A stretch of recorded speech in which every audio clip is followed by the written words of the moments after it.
We are at the end of December, and this is our latest and greatest real estate market update for Sarasota and Manatee County. Let's get right into it. Same metrics every month, month over month. 5 key metrics that we'll be tracking. What happened from October 2025 to November 2025, and this data is always released about 3 weeks late. So here we are, December 21st. Let's go over it. It's important to track not just what happened year to year, but specifically month to month if you are in the market. If you're a seller, it's super important because you want to know, hey, did anything change that I need to know about? If you're a buyer, hey, what happened for me? Do I have more listings to choose from or less? Because as you track these month over month, you're going to make the right decision for your moving needs. So first one is my favorite one, the total closed sales. Unfortunately, it's another bad month. Last month, you see, we had 1,685 total closed sales of single family homes and condos. And that was already the lowest that we had in years. Now in November, we dropped. And we dropped by a lot. We dropped by 9.3% down to 1,529, a new record. So what that means for you is this. If you're a buyer, then you have very little competition. If you're a seller, you have very few buyers out there that are going to go and offer and look at your property. So if you're getting a lot of activity, that's a good sign. And if you're a real estate agent and you have a buyer, good job. All right, let's get into our second metric. This is the median sales price. As always, I'm going to pull up this chart and we need to look at what happened with our pricing because that's what everybody cares about. So take a look. Look at this. Everything went up. Would you believe it? I haven't seen this in quite a few months where the prices of everything went up. And you're probably asking yourself, wait a minute, you just told me that we had less sales, but all the prices are going up? Yeah. Now, obviously, these increases are not huge, but they are significant enough. And also, you can tell that the single-family homes increased just by a little bit, but the condos increased a lot more significantly. But this is good news if you are a seller, not so good news if you're a buyer. So even though we started with a bad statistic of the total closed sale, so far things are looking up. Let's go into our third market statistic. This is the inventory, which is the number of months of supply. This is how we measure how long it's going to take for all the homes that are on the market to sell if no new buyers enter the market.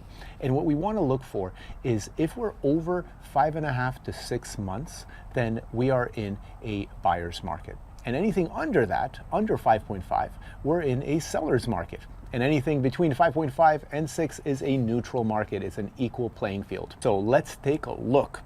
This chart obviously reveals that condos are suffering a lot more. 8.1 months for Sarasota condos and 6.5 months for Manatee County condos. I'll tell you, that tells me that Sarasota is doing worse than Manatee County, but in general, the condos are doing a lot worse than the single family homes. And that's usually the case. Usually condos there's more of them available, more of them for sale, and less people buying them. But what's a little surprising to me is that both Sarasota and Manatee County single family homes are both still in a seller's market.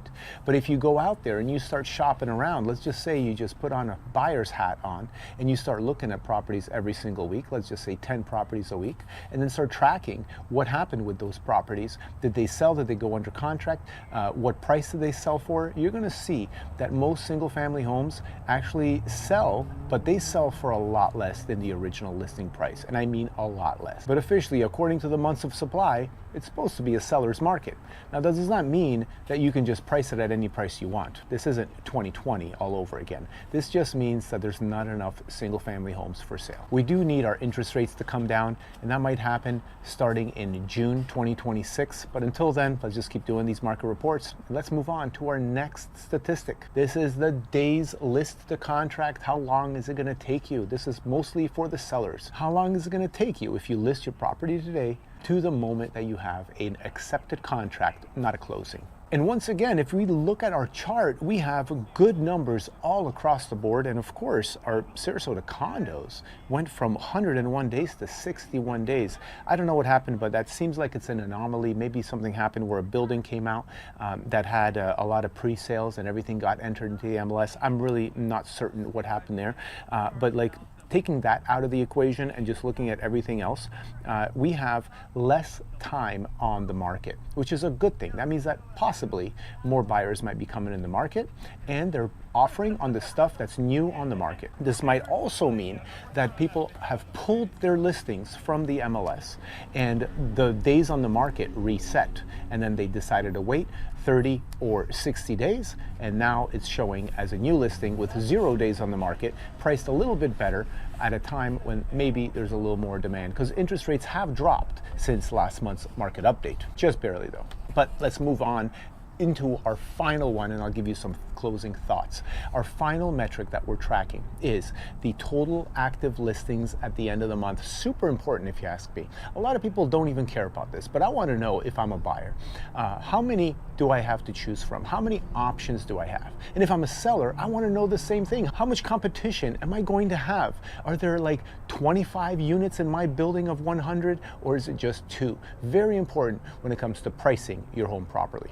And we do have more listings. Take a look. At the end of October, we had 9,396 active listings. And at the end of November, we had 9,545, which is still dramatically lower than our peak just about 4 or 5 months ago, when we were at over 12,000. So listings did drop, number of listings did drop. And I think once again, it's because people decided to pull their listing and wait until our busy season, which is obviously just around the corner, Christmas being in 4 or 5 days, and then in the new year, a lot of snowbirds come down, a lot of tourism begins, and a lot more buyers with their open checkbooks come to visit the area and possibly buy a home.